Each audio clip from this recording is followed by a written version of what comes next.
Alrighty guys, so welcome back to, where's my title sheet? I'm sorry. Ask a Puppy Trainer Show episode 121. Episode 121. Ah, look at us, we're far. Good for us.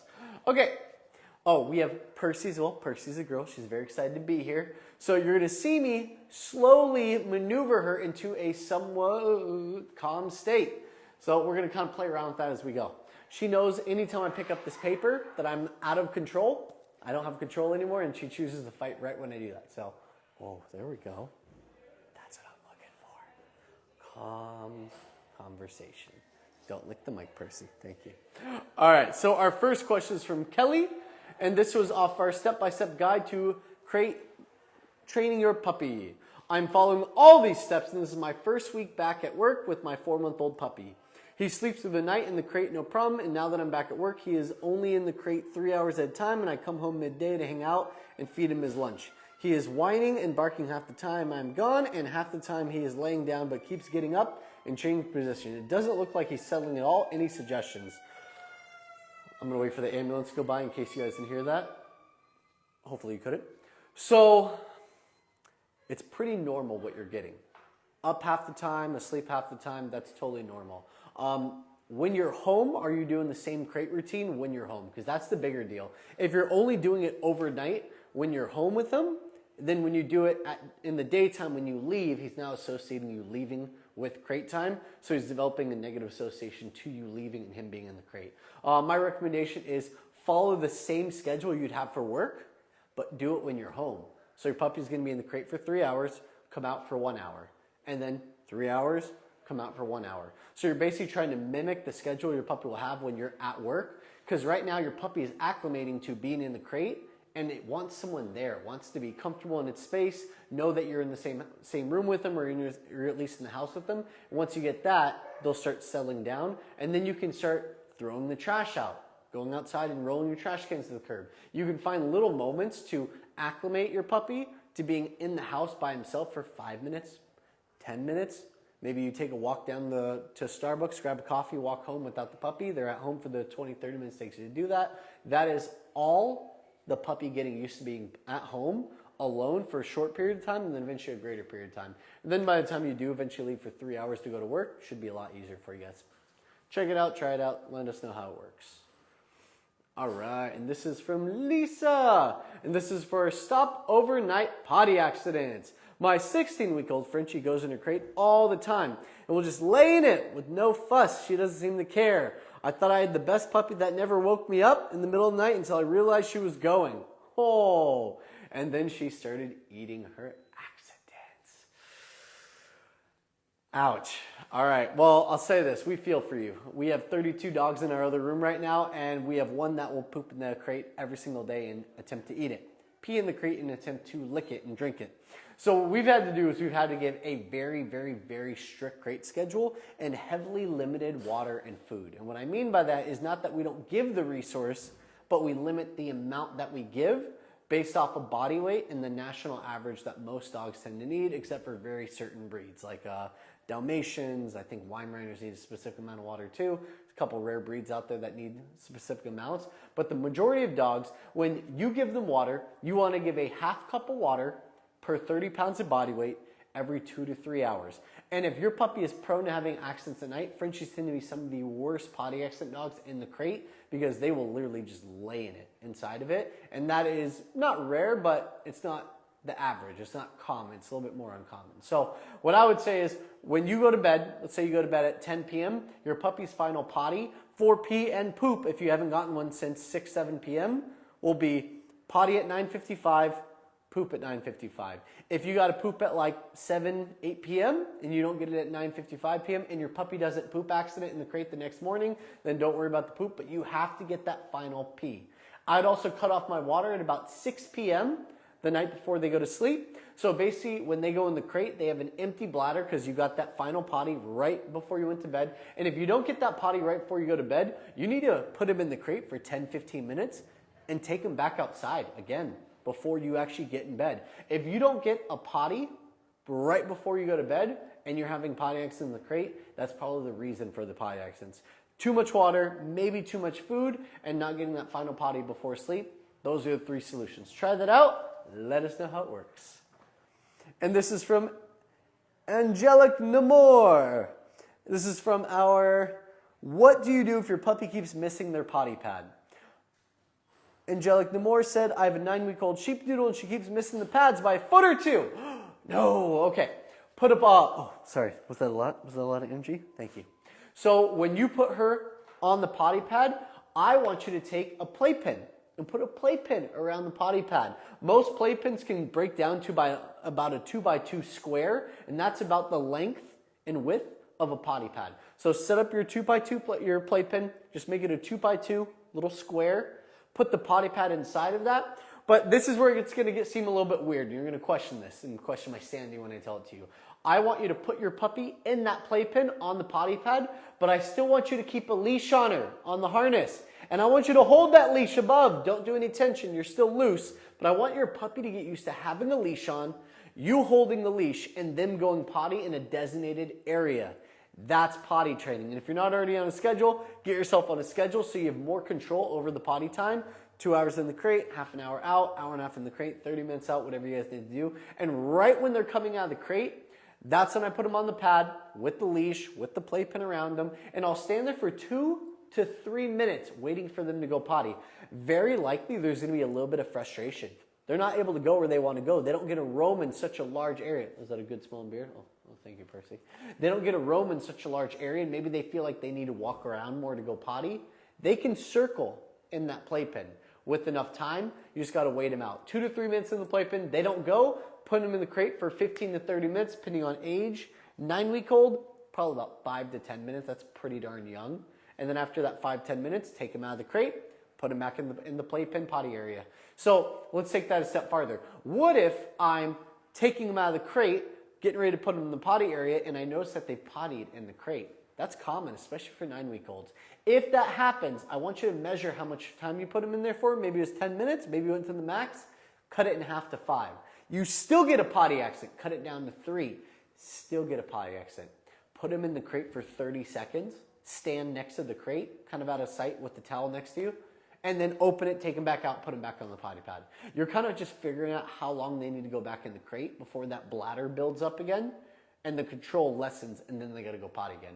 Then you put them in the potty pen, playpen potty pad area, let them go, good to go. And then you just figure that out, and you start kind of building a schedule off of those potty times.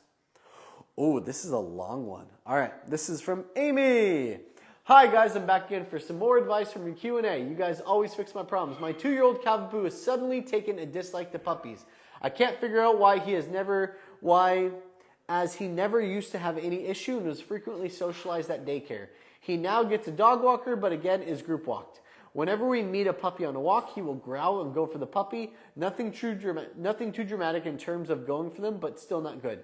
Today he met my friend's new puppy. He is only 5 months old, and this time he became fully aggressive, and if I hadn't grabbed him, I'm not sure what would have happened. He doesn't seem to have any issues at all with any dog over the age of about 10 months, and if anything, it's the opposite. He always wants to play. Some puppies we meet, he'll play with, but like usual, but others he instantly dislikes. Please help. How do I stop this? Very likely you're not going to be able to stop that, because I don't think that's a dislike of a certain dog. I think that's just a dislike of puppies under a certain age, because they probably have high energy. Most dogs that are older don't like young puppies. What do puppies do? They jump up, they paw at you, they're nipping at your hands the whole time, they're pawing at the face and jumping all over the other dog's face.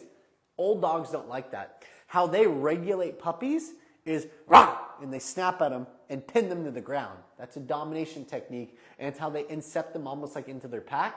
But most dogs don't do that correctly. So the whole theory of let them work it out, don't let them work it out. Don't let them just kind of like figure it out and like develop pack order, because most dogs won't do that right. It actually takes a heavily trained dog to do that. Bethany's dog Dakota, she has trained her to work it out with other dogs because she can soften Dakota depending on the personality. Same thing with Dusty, same thing I've done with Cheyenne, my dog, which is we've built up the ability to measure temperament and kind of figure out what dog is going to work best in that situation. Most dogs don't do that. So let me give an example. I'm on a walk. I see a 4-month-old puppy, and they look young, and they look excitable. They're already pulling and wagging, trying to say hi. And I look at my dog, and his tail's wagging. And he looks like he wants to say hi. A wagging tail doesn't mean friendly. A wagging tail means overstimulated. Yes, it can mean friendly. Yes, it could mean not friendly. But most of the time, I don't greet other dogs on the walk because then my dog is only out on the walk for other dogs. But let's say that you still greet the older dogs. In the end, it's your dog. It's totally up to you. But I would not allow your dog on leash to greet puppies because automatically there's a territorialism towards you against the other puppy. That's just one. And two, he probably doesn't like dogs jumping on his face. Probably doesn't like dogs having high energy, running circles around him. He just may never be that dog that wants to play with young puppies. My dog doesn't. She only plays with really, really, really young, calm puppies, or she doesn't play with puppies at all. Because how she measures it is she will dominate them, take a step back and wait for them to get back up and do it over and over and over again until they submit and lay down. You don't want that though. You want to be the one who regulates the energy of the puppy and your dog, not your dog. So I would say more preventative. Don't bring around other puppies unless you know it's an older puppy that he's played with before and they have a calm temperament. And I would specifically look for that. I'm willing to bet you that there's more puppies that you realize that he would play with, but it's all the other puppies that create the bad taste in his mouth when he sees puppies. If I have a dog that plays with 5 puppies and all 5 of them jump on him, then I got a 6th puppy who he normally would play with who's more calm, he'll still jump on that puppy and try to dominate them because the other 5 puppies have put a bad taste in his mouth towards puppies of that age and that temperament. So be more preventative on walks and then only let him play with certain dogs that you know have calmer temperaments and just prevent all the bad greetings. Prevent the young dogs and him playing with them. That's probably what I would do. Percy, you're chewing on my fingers a lot. Are you getting tired? Yeah, I think so. All right, this is from Lalu. Hello, I have a 10-month-old Shih Tzu mixed with the Chinese Crest. How do we get her to stop biting me? She wants to play, but her jaw is strong and can hurt when she bites and doesn't understand it's time to stop. Puppy mom from Ontario, Canada. Welcome. Ooh, Ontario, Canada. Ricky's from Canada. From Ontario. You know Ontario is a province of Canada. Ricky's from Ontario. I don't know anything about Canada. I know nothing. Okay. All right, lots of biting. So one, I want to know what your structure is. Are you giving strong boundaries? How much time is your puppy spending out of the crate? These are all the things I need to know. Is your puppy at 10 weeks old getting 18 to 20 hours of sleep a day?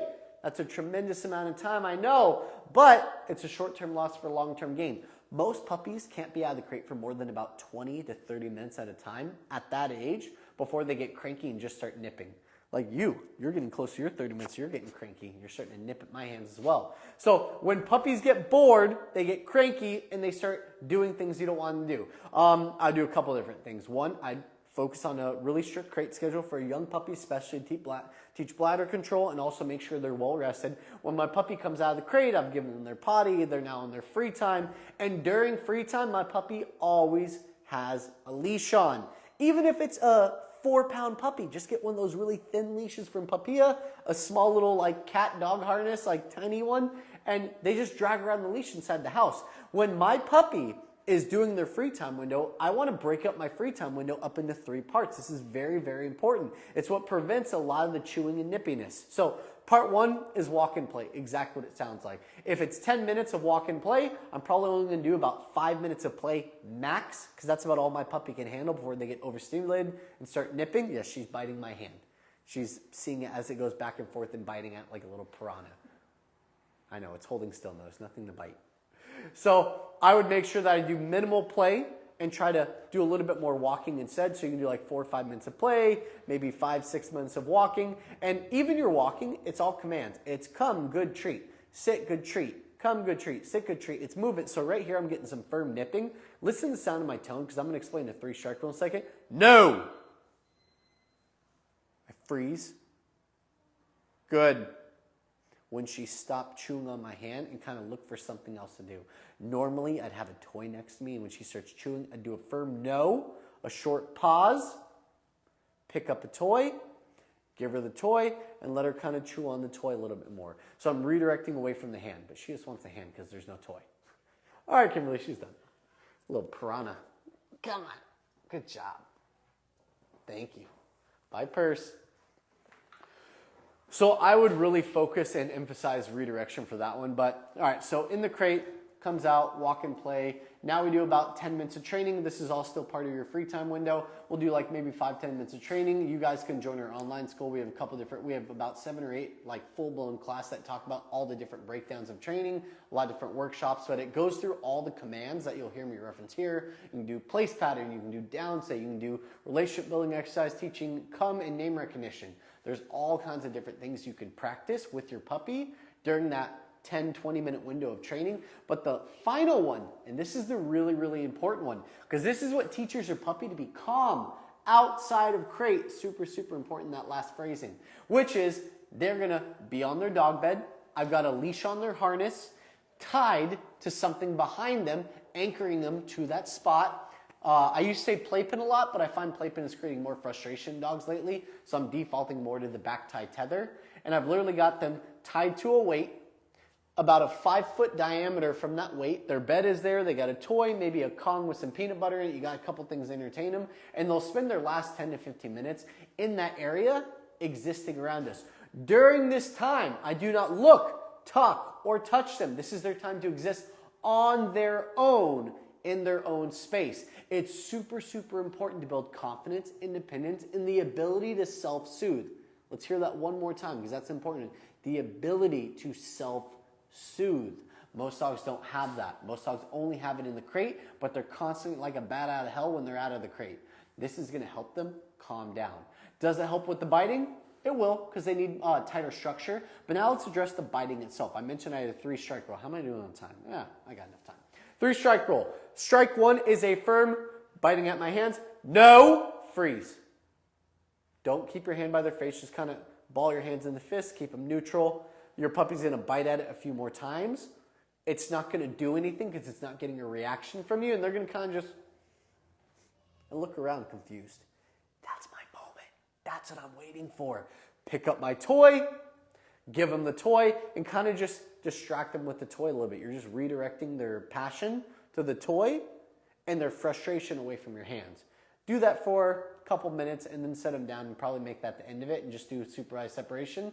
But if they continue biting, toy, they're chewing the toy, they let go of the hand, they go back for the arm. They're gnawing on the arm, they're biting at your hands, maybe it's harder bites even, then it's a firm body block. So now, my puppy, if they're biting like that, should never be on the couch with me, just so you guys know.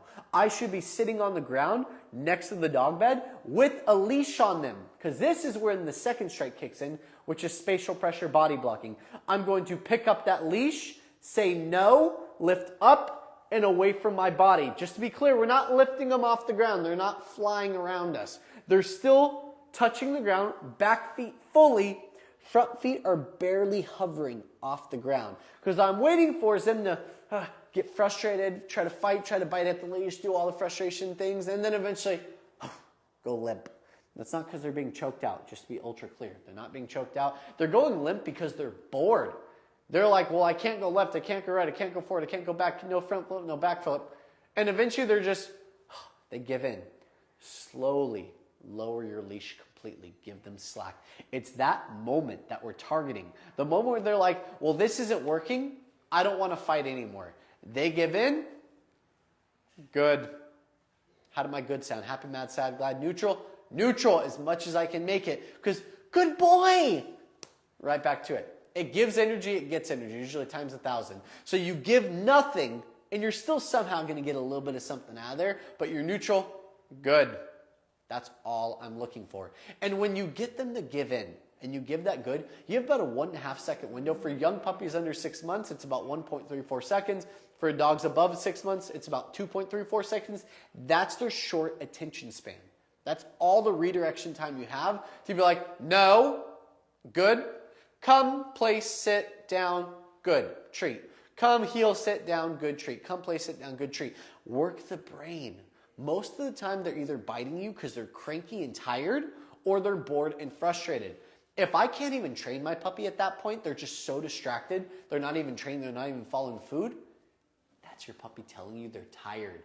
They want to go to bed. They need a nap. But just like little kids, they're not going to put themselves to bed, so they're going to depend on you to help them do it. So do your best. I know that was a lot. That was a lot of information, but yeah, you got this. 3-strike rule, probably more crate and a tighter structure schedule, and have a leash on at all times outside of the crate. Try it out. And by the way, this was from one of our questions from last week. I'm still trying to get to all those questions. From Georgina. I have a 10-week-old mini Dachshund struggling with toilet and crate training. She only sleeps on myself or my partner and screams on it when in the crate. I've tried rewarding for going to the crate when she toilets outside, but she seems to wee everywhere and a lot in her crate. Then we'll just walk out. Oh, man. We have had some seriously challenging Dachshunds lately. Like, truly challenging. Like, 90% of the questions, I'm even going to go more, 99% of the questions that come in, you have crate anxiety, but you don't have true crate anxiety. I call it like full-blown crate anxiety because it literally means they're screaming bloody murder for hours upon hours upon hours. I think, Georgina, and this could apply to anyone in Georgina's situation. I'm just going to mention it to you specifically because it's your question. I have a couple different solutions for you. One, you try putting them in there and you do 2 hours in the crate, but you don't bring them out when they cry and bark. You have to leave them in there. 2, they don't sleep in the bed with you ever. There's no cuddling on the couch. There's no cuddling on the bed. There's no sleeping on her chest. There's none of that. That's an emotional connection that creates an emotional need. That need part is important. Because what is separation anxiety? We have 2 forms. We have the first one, which most puppies have, which is an addiction to attention. They're friggin' cute. They know it. They come up and they paw at you. They get love. We pet them. They jump up on your leg. You give them little head rubs. They come up and they look cute and they roll over. You give them belly rubs. They know they're cute. Come on. So they get love for it.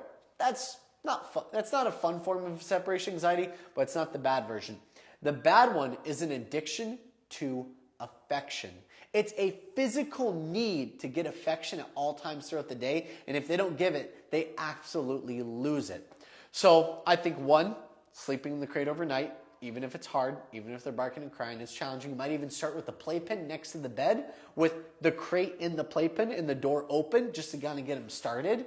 And eventually in the crate with the crate door closed and the playpen still around it. And then eventually eliminate the playpen and then eventually move the crate across the room as far away from you guys as possible.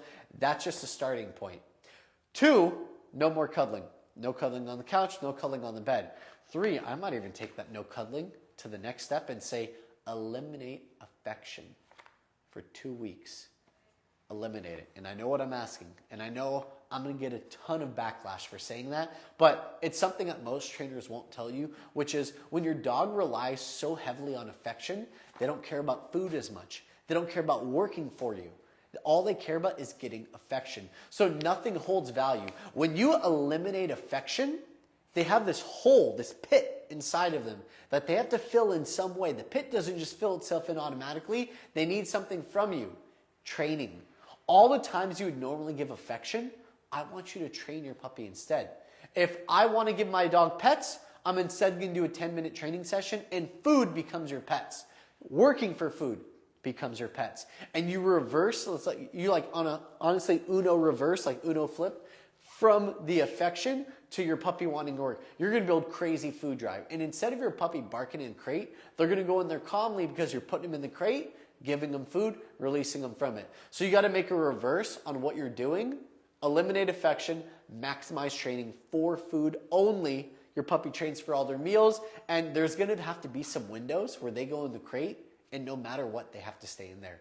They bark for an hour. They bark for an hour. I didn't see if you live in an apartment or anything.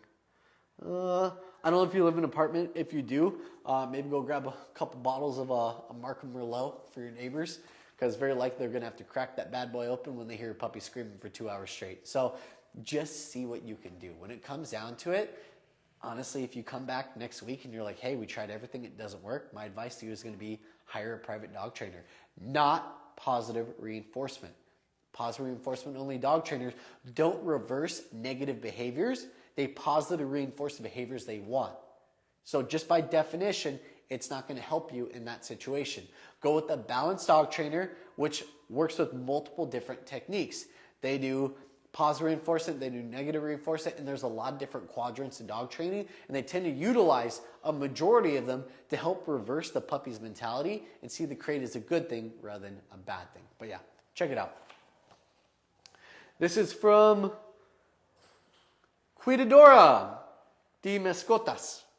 Did I do a good accent, Kimberly? I think I did pretty good. I have a Staffie. Oh, we love our Staffies. Staffordshire Terrier. It's like a pitty almost. It's not actually a pitty. It's just a version of it. 4.5-month-old Keela. She is super social. She loves dogs and humans. She's very good at home with orders, commands. Oh, orders like sit, stay, down, etc. But in the street, I struggle a bit. I tried to avoid dogs, redirect her with treats, etc. Should I do this with all dogs and humans? The breed is quite social, so I don't want to go against the charm of it. I think that you need to avoid dogs on your walks on leash specifically for a couple weeks, maybe a couple months, just to up the value you have to your dog on the walks. Go back to using your meals on the walks, so no meals in bowls for the next couple weeks. And when your dog would normally eat, you're going to take that bowl of food. I might even put it in the bowl, let him see that, and then pour that bowl of food in my treat bag.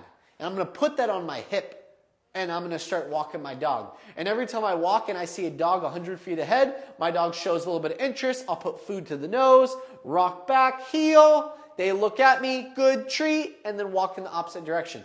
I'm going to take a few weeks or a few months to just work on redirecting my puppy away. So the next time I see a dog, my dog looks over, let's go, or heel, kind of diagonal and away from the dog, so almost like I'm bubbling away from the dog. They're the center of the bubble. I go around them.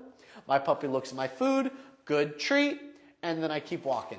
And I can do that for a couple weeks until they eventually acclimate to watching us versus the other dogs. If that doesn't work, honestly, a pitty is a strong dog, guys, so you may not be able to use a leash and harness for it. I'd look at a couple balanced dog trainers, see what kind of tools they use. Slip leads, figure eight slip leads, like what they call power loop, generally are good tools. You got a couple good ones out there. Any of the more intensive tools, I always recommend hiring a professional dog trainer. They're not easy tools to use. You can mess up dogs on them, which is why there's so much conflict in the dog training world on using them, because if used incorrectly, you can script your dog. Hire a professional dog trainer if you're going to go with the more intense ones. Otherwise, gentle leader, slip lead with the figure eight. Those are a little bit easier to do. You could probably even look up a few YouTube videos just to get a jump start on them. But yeah, if you're going to cut off all gradings on walks, you need to set up play dates. You still want your dog to socialize because yes, your pitty is social. And while pitties do tend to be very social creatures, they also tend to be a bit more reserved as they get older. I find that every year that they get older, they're less interested in play. 4.5-month-old, you're still at that big play age. As you hit about 9-10 months old though, expect a reversal. Expect your puppy to not want to play with puppies anymore and only want to play adult dogs that have a larger play style but calmer play style. So just check it out. This is from Kimberly. Who's this from? Oh, love the life I live? Okay, love the life I live. I like it. Help, please. I have a 3-month-old English Bulldog. She does not like her crate. I tried keeping her in the crate throughout the night, and all she did was cry all night and went potty. She even makes a mess with her poop in the crate. What do I do? All right, so I want you to go to the very first question. So this is all on replay as well, so you might need to, if you just checked in and you haven't heard the first part yet, replay it to the front. The very first question I went over was from Kylie, and also I had one from Amy. Both of those questions are going to answer your question. I'll try to see if there's any parts that are a little bit different. Try to keep her in the crate throughout the night. You need to do daytime crating before you do nighttime crating.